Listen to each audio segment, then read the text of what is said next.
Bonjour à tous et à tous. Aujourd'hui, je vais vous parler d'un essai qui m'a particulièrement marqué pendant ma lecture.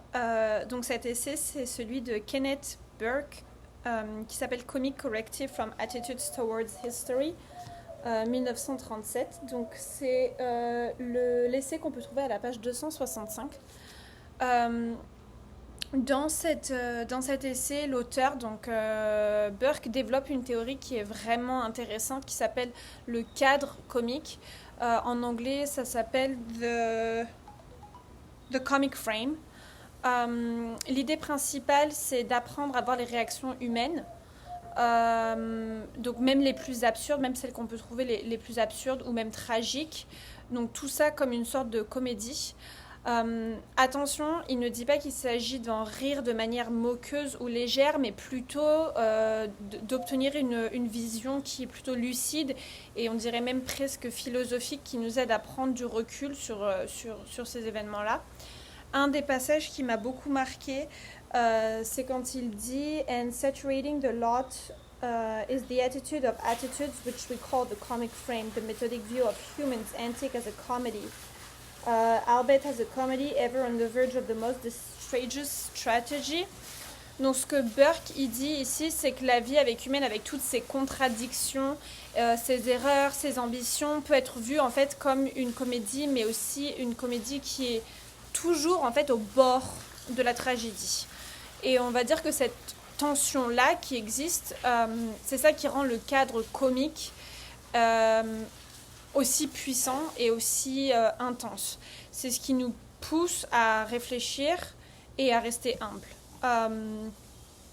Tout ça aussi explique, notamment dans tout l'essai, que l'idée de la comédie comme une tragédie peut mettre en garde contre l'orgueil. Et c'est là où la tragédie insiste sur le crime. La tragédie insiste beaucoup plus sur le crime, tandis que la comédie, elle, on verra plus qu'elle mettra l'accent sur la stupidité et sur toutes les limites humaines.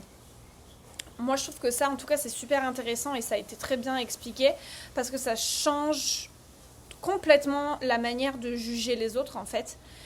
Et un autre passage aussi que je souhaite relever, c'est